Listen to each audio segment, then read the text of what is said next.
So we've talked about that when you have the same denominator, then you can simply compare the numerators.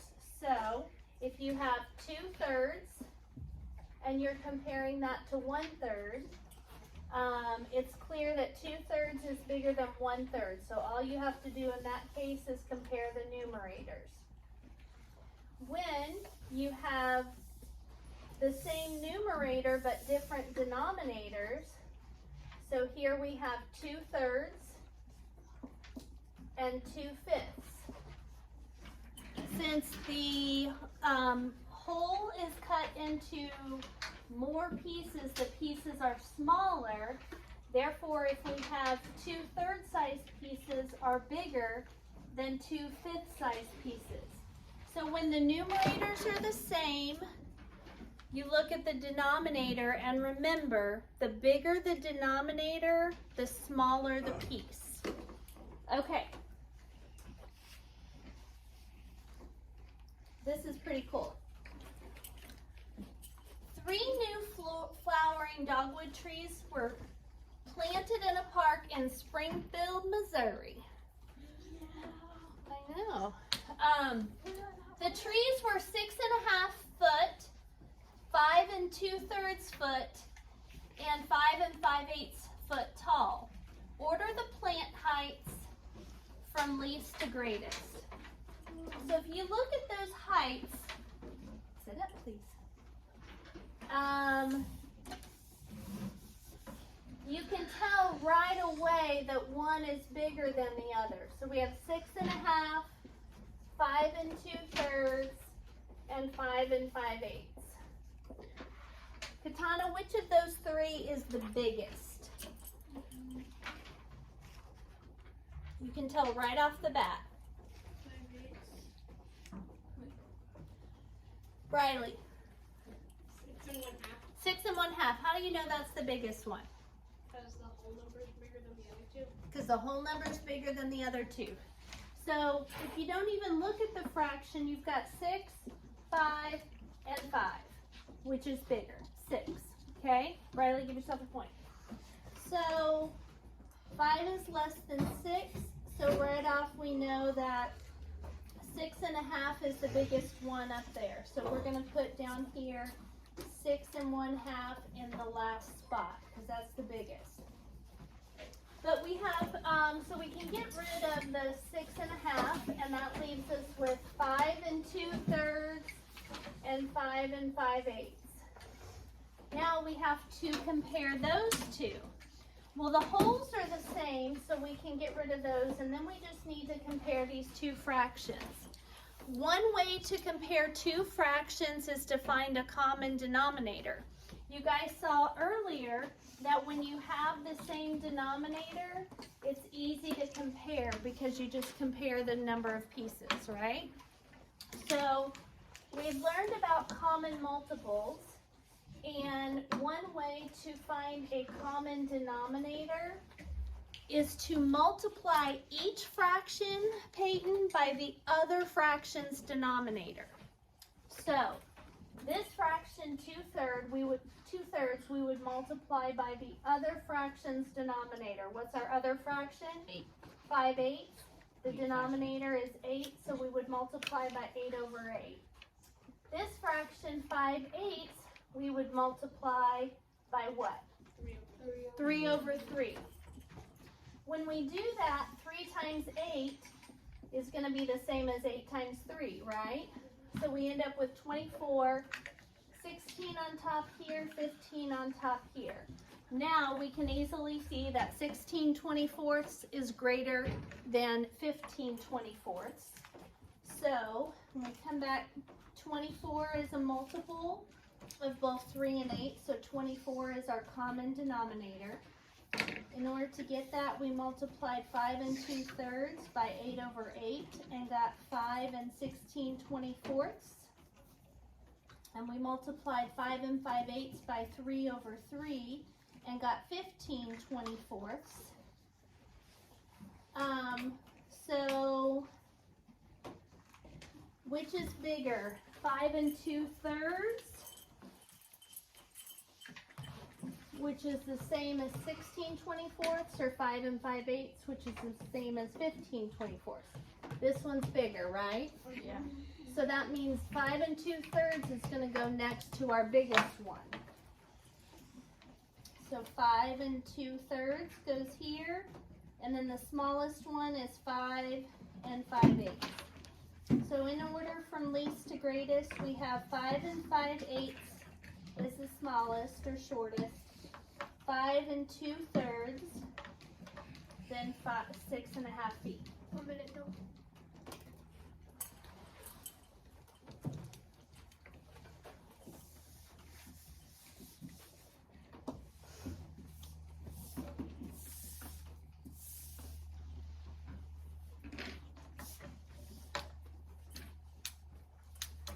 Okay, next one.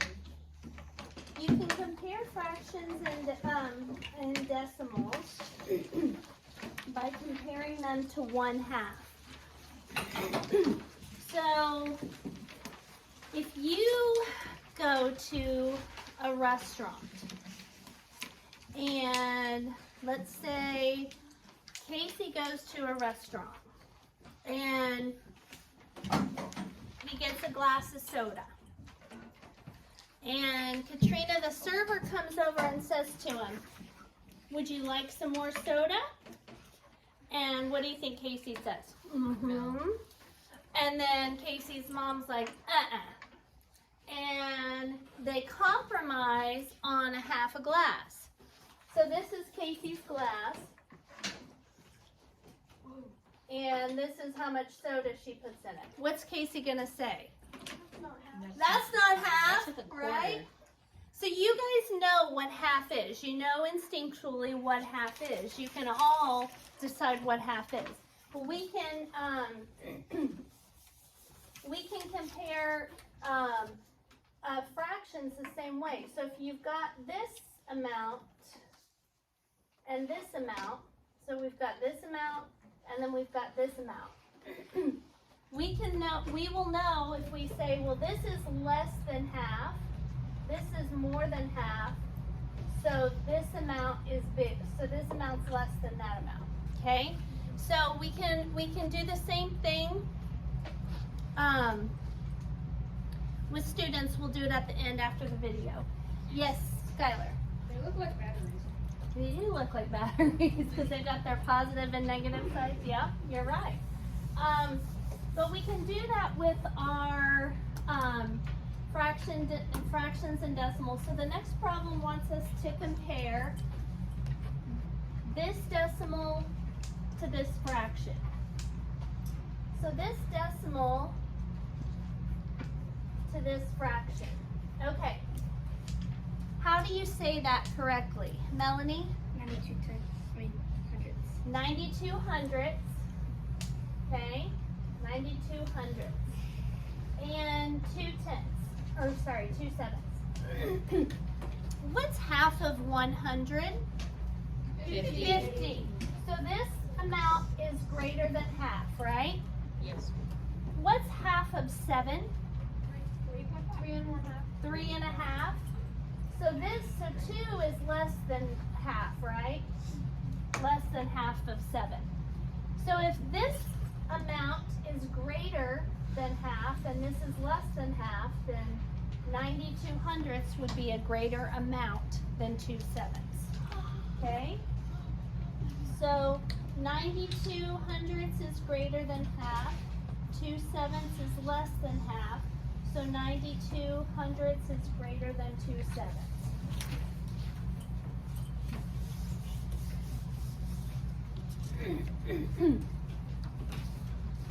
So these are the steps for comparing and ordering fractions and decimals. You girls need to stay focused back there, okay? The first thing you can do is convert to all fractions or all decimals. So that first problem we just did had 1 decimal and 1 fraction. I converted it so that both were in fraction form, right? We could also convert 2/7 into a decimal if we would rather go that way. How would you convert 2/7 to a decimal? How do you convert a fraction to a decimal? Jenna? So that would be 2/7. No. Owen? You turn it into a division problem. 2 divided by 7. 2 divided by 7. So if we wanted to turn this into a decimal, we would make it 2 divided by 7, right? Yes, Owen, you found the point. You were thinking of the other way. But I'm glad that you are thinking of it like that. Okay. So you can convert them to all fractions or all decimals. We know how to do that from our last 2 days of work. Then you can compare each term to 1/2. That doesn't always help because sometimes you end up with 2 fractions greater than half or 2 fractions less than half, but it helps in some cases. You can also use cross multiplying or common denominators to compare 2 fractions. Cross multiplying is my favorite thing, and I'll show you how to do that in a minute. Okay. Rewrite the fraction as a decimal. So we have here, they want us to compare 0.8 or 8/10 to 3/4. And they want us to get the fraction into a decimal form. Just like Owen said, we divide the numerator by the denominator. Can you divide 3 by 4, Katana? Nope, so we have to add there's like bugs flying all around it. Add a decimal point and a 0. If we have a decimal point in the dividend, we bring it up to the quotient. Sorry, there's like a gnat flying around. Okay. That's gonna make a great video. So Katana said no, we cannot divide 3 by 4, so we put a 0 there. Can you divide 30 by 4? Yes. How many times does 4 go into 30? 7 times. 7 times 4 is 28. 30 minus 28 is 2. 2 is less than 4. Since we have a remainder, we add another 0 to our dividend and bring it down. 20 divided by 4 is what? 5. 5 times 4 is 20. Take that away and get 0. Okay, so now we've got 0. So 3/4 in decimal form is 0.75. 0.8 and 0.75. We need this to have the same number of digits. So now, which is more, 80 cents or 75 cents? 80. Okay? So here's what we did. We divided 3 by 4. And we got 75, 28, 2, we brought down the 0, we got 20, so it equals 0.75. We said 0.80 is greater than 0.75, or 80 hundredths is greater than 75 hundredths. So that means 8/10 is greater than 3/4. Okay, so we got them both in decimal form. So now we've gotten them both in fraction form, compared, gotten them both in decimal form and compared. Another way is to use a number line. So they're giving us 4 different terms here. We have 0.95 or 95 hundredths. Then we have 3/10. Then we have 1/4. And then 45 hundredths. Now they want us to convert the write each fraction as a decimal. So we're going to divide 3 by 10. We can't divide 3 by 10, so we have to add on a 0 and add in our decimal point. 3 divided by 10, you can't do that. 30 divided by 10 is what? 3. 3. 3 times 10 is 30, so we get a 0 there, so that's an easy one. So we can turn 3/10 into 0.3. Since both of these have 2 decimal places, we can add a 0 behind it. And then we can make 1/4 a decimal 1 divided by 4. Add a decimal and a 0. 10 divided by 4 is 2. 2 times 4 is 8. 10 minus 8 is 2. 2 is less than 4. We've got to add a 0 in our dividend. Bring it down. 4 goes into 20 5 times. 5 times 4 is 20. Okay? So now we turn 1/4 into 0.25. Now it's like they're all money amounts. Okay, so we have 95 cents, 30 cents, 25 cents, and 45 cents. Can you easily see now which is the smallest, which is the biggest? Okay. So we turned this into 0.3. We turned this into 0.25. We actually turned it into 0.30. Okay, so now they want us to locate them on the number line. We have 2/10 here and 4/10 here. So 3/10 would be right in the middle, right? And then where would 25/100 be?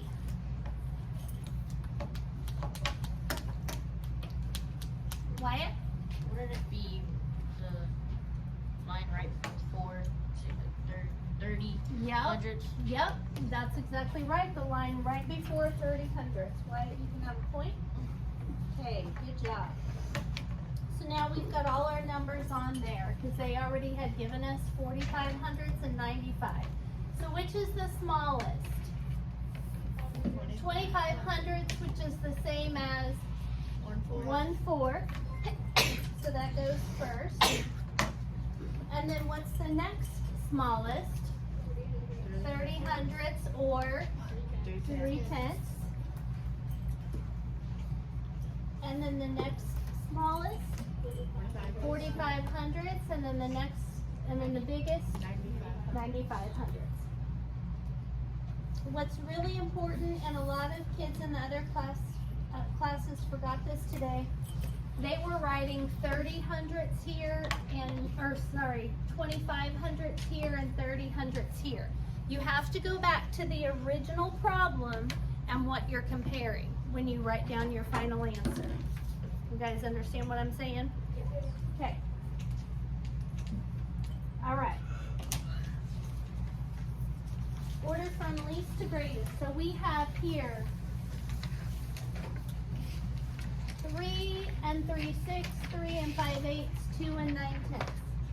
3 and 3/6, 3 and 5/8, and 2 and 9/10. Okay, what's the smallest one of those that we can tell right off the bat? Casey?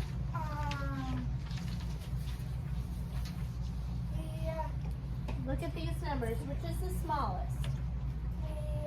No. Peyton? 2 and 9/10. Look at the whole numbers first, okay? All right, so Peyton, you get a point for that.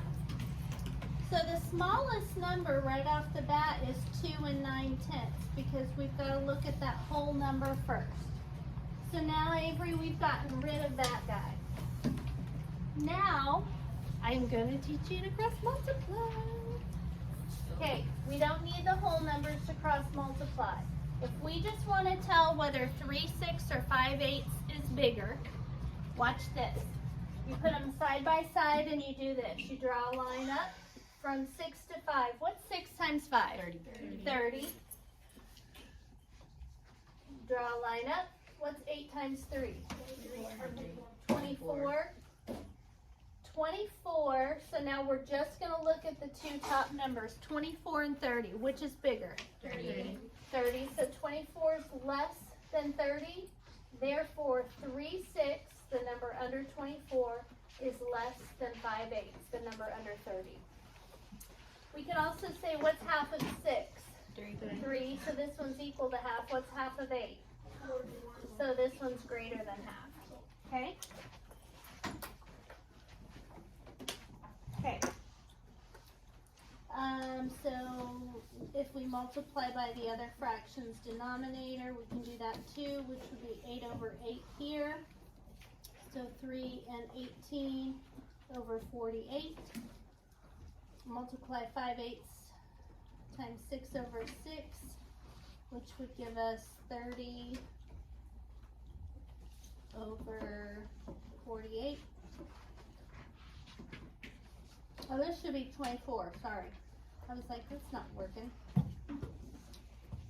Okay, 3 times 8 is 24. So this one would be, we multiply by the other fraction's denominator, which is 8 over 8, and get 3 and 24 48ths. And then multiply 5/8 times 6 over 6 and get 30 48ths. So which is bigger, 30 or 24? 30. So that means 3 and 5/8 is the biggest. And 3 and 3/6 is in the middle. Okay.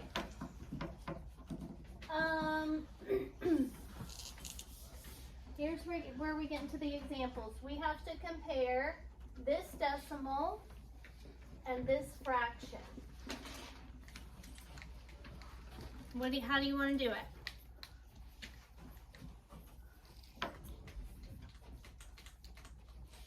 We need to either get them to be all fractions or all decimals.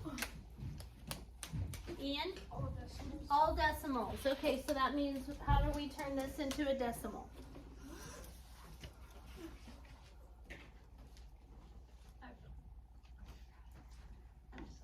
Allie? You do 4 divided by 12. 4 divided by 12. To turn a fraction into a decimal, Ian, you divide, okay? So 4 divided by 12, we can't divide 4 by 12, so we have to add on a 0 and a decimal point. 40 divided by 12 is 3. 3 times 12 is 36. 40 minus 36 is 4. Add on a 0. Uh-oh. We've got 40 again. So this is going to be a repeating decimal of 0.3. Repeating. Which is bigger, 0.8 or 0.3? 0.8. 0.8 is greater than 0.3. Repeating. Even though it continues to go on and on, it's still less than 8, right? Yes. Okay, so then we have 0.22 and 1/4. Ian, how can we turn 1/4 into a decimal?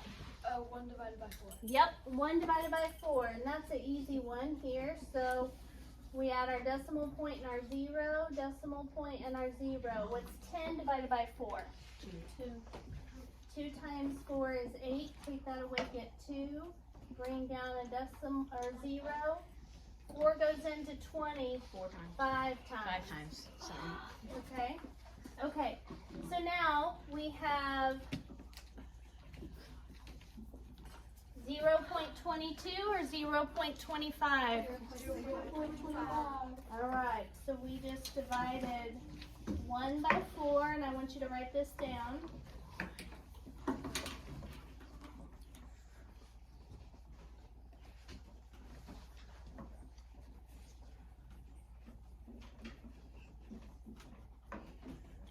So this up top, we can write 0.25. 0.22 is less than 0.25. Last one of these is 1 over 20 and 6/100. Okay. Let's try this. Let's turn 6/100 into a fraction. How do you write that as a fraction? 6 over 100. And now we can cross multiply then. So if we have 6 over 100, what's 20 times 6? Use your basic fact. 120. What's 100 times 1? 100. 100 is less than 120, so 1/20th is less than 6/100. So we turn this into 6/100.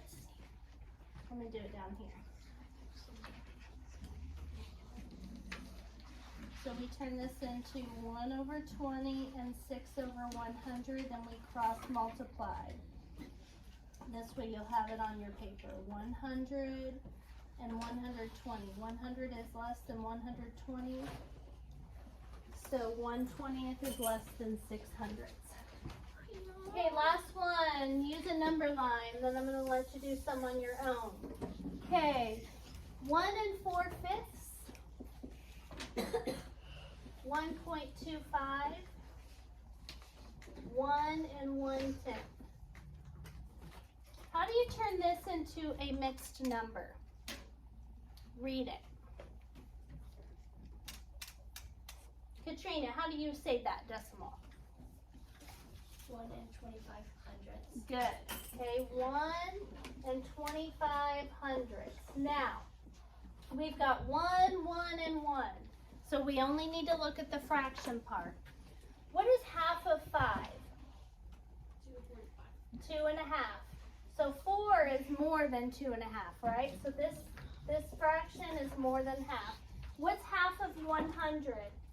50. 50. So this guy is less, 25 is less than 50. What's half of 10? 5. So this is less than half. So what's the biggest one up here? 1 4/5 is the biggest. So that leaves us with only 2 that we've got to compare. So that would be, we've got to compare 1 25/100 to 1 1/10. Is there something that you can do to 1/10 to make it 100? Ian? Add a 0. Add a 0 to the numerator and denominator, right? That's what I was thinking. So watch. Boom, boom. Now which is more, 25/100 or 10/100? 25/100. So that means the next biggest would be 1.25 and the smallest would be 1 1/10. Now, if we put these on as decimals, how do you write this guy as a decimal?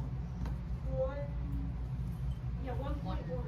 1.1. So that would be right about here. So that would be 1.1. 1.25 would be right here. And 1 4/5.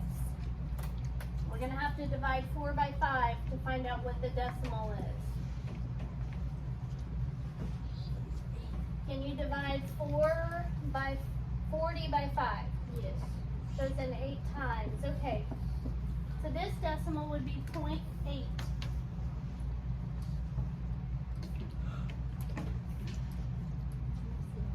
Exactly. So 1.8. We've got that 1 out front, right? I forgot about that.